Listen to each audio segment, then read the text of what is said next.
Whereas light is everywhere and nowhere. It exists, but never by itself, always a garment, just as God is knowable only in the imperfection of his creation. Even darkness is clothed in light. Light makes itself present by its own absence.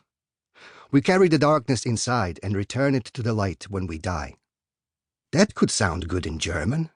Im Inneren tragen wir das Licht, da wir, wann wir sterben, zurückgeben der Finsternis. He put the laudanum and lavender up on the shelf. The opiatic ease set in, slowly, like a deep breath, while he studied the floor smeared with shadows from letters in the window. Apotheke Pinto. He should finally get rid of all the silly herbs Padre Avram had bought from peasants and collected for decades. Padre had insisted that all that junk be moved from the old drogeria in the Charcia and put up alongside the actual medicine, which he had derisively called the patrajas. But moved though they may have been, all those obscure, old-fashioned herbs were now dry and dead. Their ancient, cumbersome Turkish names, Amber Kabugi, Bechturan, Loglaruhi, sticking out in the neat alphabetical order of the patrajas which Pinto had established after the move. He didn't even know what they were for, those magic herbs. In the old place, only Padre knew where to find things and what the principles of classification were. The drogeria had really represented the interiority of Padre's head.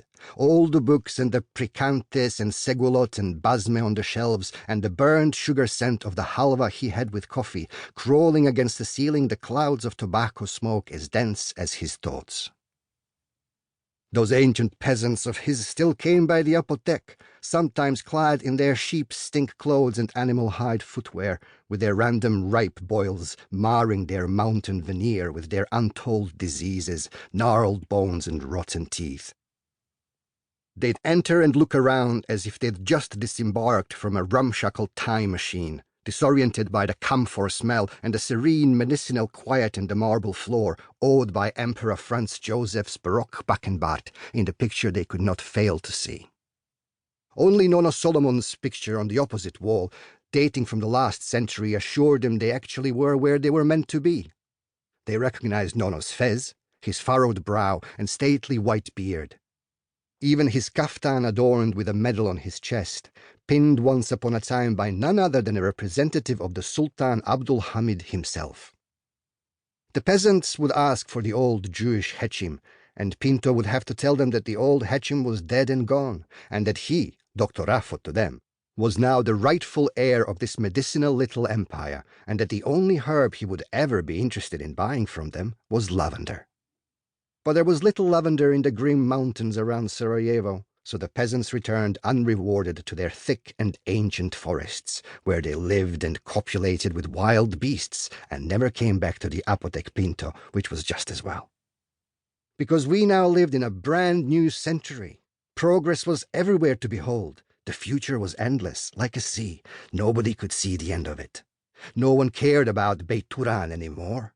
Amber Kabugi was probably something that summoned ghosts or killed witches and vilas, made your teeth fall out, caused a never-ending erection.